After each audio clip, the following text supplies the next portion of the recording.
Hello. നമ്മൾ ഇന്ന് മലയാളത്തിൽ നോക്കാൻ പോകുന്നത് സന്ധിയെക്കുറിച്ചാണ്. സന്ധി എന്ന് പറയുമ്പോൾ രണ്ട് വർണ്ണങ്ങൾ തമ്മിൽ ചേരുമ്പോൾ അവയിലുണ്ടാകുന്ന മാറ്റത്തിന് സന്ധി എന്ന് പറയുന്നു. രണ്ട് വർണ്ണങ്ങൾ തമ്മിൽ ചേർന്ന് അവയിൽ പലതരത്തിൽ അവിടെ വർണ്ണങ്ങൾക്ക് മാറ്റമുണ്ടാകുന്നുണ്ട്. ഇങ്ങനെ ഉണ്ടാകുന്ന ഈ മാറ്റത്തെയാണ് നമ്മൾ സന്ധി എന്ന് പറയുന്നത്. സന്ധി പ്രധാനമായിട്ടും 4 തരമാണുള്ളത്: ലോപസന്ധി, ആഗമസന്ധി, ആദേശസന്ധി, ദ്വിത്വസന്ധി.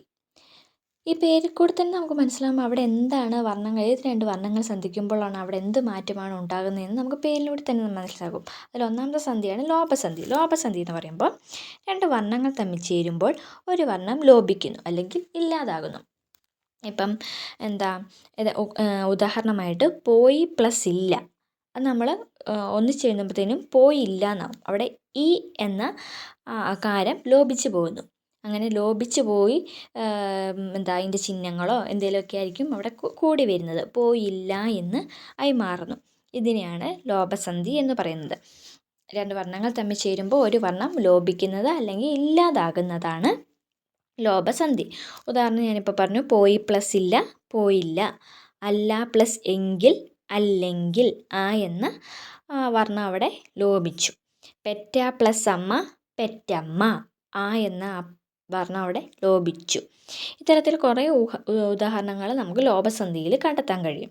അടുത്ത രണ്ടാമത്തെ സന്ധിയാണ് ആഗമസന്ധി. ആഗമസന്ധി എന്ന് പറയുമ്പോൾ രണ്ട് വർണ്ണങ്ങൾ തമ്മിൽ ചേരുമ്പോൾ ഒരു വർണ്ണം പുതുതായി വരുന്നതാണ് ആഗമസന്ധി. ഇവിടെ വാക്കുകളിലെ ഉള്ള പദങ്ങളോ അല്ലെ ഉള്ള വാക്കുകളോ ഒന്നും മാറുന്നില്ല, പുതുതായി ഒന്ന് വന്നു ചേരുന്നു. അതിനെയാണ് ആഗമസന്ധി എന്ന് പറയുന്നത്. ആഗമിക്കുക എന്ന് പറയത്തില്ലേ, ആണ് ആഗമസന്ധി എന്ന് പറയുന്നത്. ഉദാഹരണത്തിന് തിരുവനന്തപുരം. അവിടെ വായ് എന്നത് ആഗമിച്ചു. അവിടെ വായ് എന്നത് ആഗമിച്ചു. ആ എന്നത് എന്ത് പറ്റി? ലോപം, അല്ലെങ്കിൽ പുതുതായി ഒന്ന് വന്നു ചേർന്നപ്പോൾ ആ എന്നത് അവിടെ വായായി ആഗമിക്കുകയാണ് ചെയ്തത്. തിരു പ്ലസ് ആതിര, തിരുവാതിര. വായ് എന്നത് ആഗമിച്ചു, വന്നു ചേർന്നു. പിടി പ്ലസ് ആന, പിടിയാന. യാ എന്നത് ആഗമിച്ചു. വല പ്ലസ് ഇൽ, വലയിൽ. യാ എന്നതിവിടെ ആഗമിച്ചു വന്നു. ഈ എന്നത് മാറി യാ എന്നത് ആഗമിച്ചു വന്നു. ഇതുപോലെ കുറേ ഉദാഹരണങ്ങൾ നമുക്ക് ആഗമസന്ധിയിൽ നമ്മുടെ നിത്യജീവിതത്തിൽ നിന്ന് കണ്ടെത്താൻ കഴിയുന്നതാണ്. അടുത്താണ് ആദേശസന്ധി. ആദേശസന്ധി എന്ന് പറയുമ്പോൾ എന്തായിരിക്കും? ഒരു വർണ്ണം പോയി രണ്ട് വർണ്ണങ്ങൾ തമ്മിൽ ചേർന്ന് ഒരു വർണ്ണം പോയിട്ട് ആ സ്ഥാനത്തേക്ക് മറ്റൊരു വർണ്ണം ചേരുന്നത്. ഇവിടെ ഒരെണ്ണം പോകുന്നുണ്ട്, ആ സ്ഥാനത്തേക്ക് മറ്റൊരെണ്ണം വരുന്നത്. ആഗമസന്ധിയിൽ പുതുതായിട്ടൊന്ന് വന്ന് ചേരുകയാണ്. അവ രണ്ടും തിരിഞ്ഞു പോകാതെ ശ്രദ്ധിക്കണം. അപ്പം ആദേശസന്ധി എന്ന് പറയുന്നത് രണ്ട് വർണ്ണങ്ങൾ തമ്മിൽ ചേരുമ്പോൾ ഒരു വർണ്ണം പോയിട്ട് ആ സ്ഥാനത്ത് മറ്റൊരു വർണ്ണം വരുന്നത് ആദേശസന്ധി. ആദേശസന്ധിക്ക് നമ്മൾ ഉദാഹരണമായി പറയാം: വരും പ്ലസ് തലമുറ, വരും തലമുറ. അവിടെ അമ്മും തായും, അമ്മിൻ്റെ ചിഹ്നവും അവിടെ തായും എല്ലാം മാറുന്നു. അവിടെ പുതുതായിട്ടൊന്ന് വരുന്നു, ഇന്ത എന്ന് പറയുന്നു. അതായത് അനുസ്വാരം പോയിട്ട് നാ വന്നു ചേരുന്നു. വേറൊന്നാണ് കൺ പ്ലസ് നീർ, കണ്ണീർ. അവിടെ എന്നത് ഇരട്ടിച്ചു, ഇണ്ണയായി മാറി അല്ലേ. ഇണ്ണും നായും അവിടെ ലോപനം സംഭവിച്ചു. അവിടെ ഇണ്ണ ആദേശമായിട്ട് കയറി വന്നു. വേറൊരു എക്സാമ്പിളാണ് കുളം പ്ലസ് ഇൽ, കുളത്തിൽ.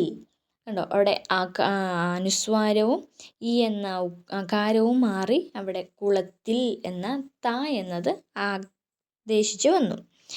പിൻ പ്ലസ് കാലം, പിൽക്കാലം. അവിടെയും ആദേശം സംഭവിച്ചു. അടുത്ത ലാസ്റ്റത്തെ സന്ധിയാണ് ദ്വിത്വസന്ധി. ദ്വിത്വസന്ധി എന്ന് പറയുമ്പോൾ രണ്ട് വർണ്ണങ്ങൾ തമ്മിൽ ചേരുമ്പോൾ ഒരു വർണ്ണം ഇരട്ടിയാകുന്നതാണ് ദ്വിത്വസന്ധി. ദ്വിത്വസന്ധി നമുക്ക് പെട്ടെന്ന് കണ്ടുപിടിക്കാം.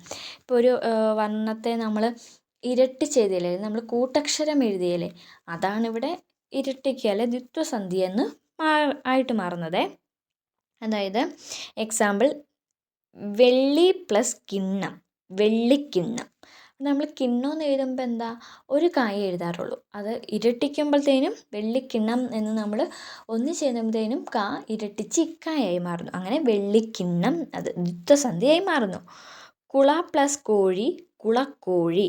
അവിടെ കായ ദ്വിത്വസന്ധിയാകുന്നു അല്ലെങ്കിൽ ഇരട്ടിക്കുന്നു.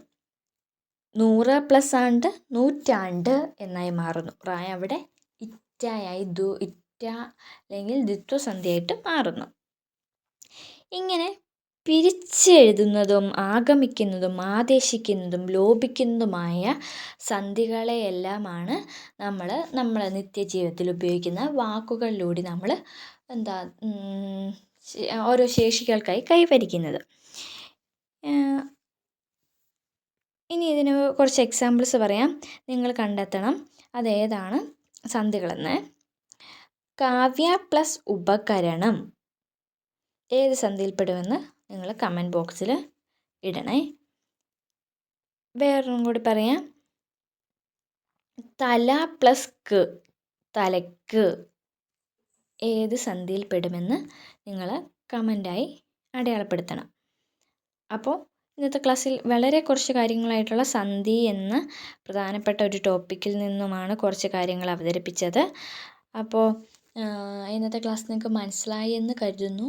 ഇനി എന്തെങ്കിലും ഡൗട്ടുകളുണ്ടെങ്കിൽ കമൻറ്റ് ബോക്സിലായിട്ട് നിങ്ങൾക്ക് അറിയിക്കാം. നമ്മുടെ ക്ലാസ്സുകൾ ഇനി വീണ്ടും എന്നും തുടരുന്നതായിരിക്കും. അപ്പോൾ എല്ലാവരും ക്ലാസ്സുകൾ കണ്ട് മനസ്സിലാക്കുക.